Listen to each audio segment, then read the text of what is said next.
आणत असताना इथे भत्त्याचा उल्लेख झाला। कशाला पाहिजे भत्ता?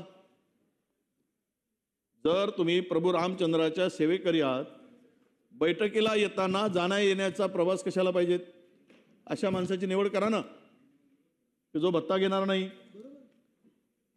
प्रवास भत्ता, गाडी पत्ता, म्हणजे लोकांच्या दानपेटीतून लोकांनी दिलेल्या श्रद्धेपोटी आलेल्या पैशातून हे विश्वस्त धन भत्ता घेतील। तुम्ही त्याला भत्ता देणार आहात, भत्त्यासाठी येतील। म्हणजे गरिबांनी दिलेलं दान,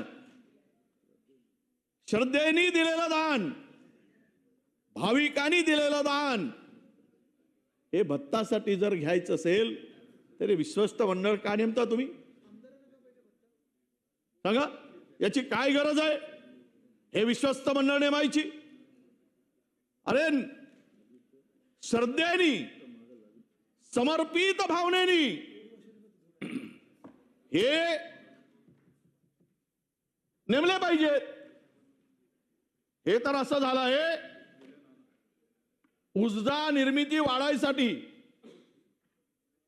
कोळशाला स्वच्छ करायचा आणि त्या कोलवाशिरीवाल्यांना पैसे द्यायचे। ते धूळ काही निघत नाही, कोल स्वच्छ होत नाही, एनर्जी काही वाढत नाही, पण तो कोलवाशिरीवाल्याचा फायदा होतो आणि इकडे बॉयलर सत्यानाश होऊन अनेक युनिट बंद पडतात।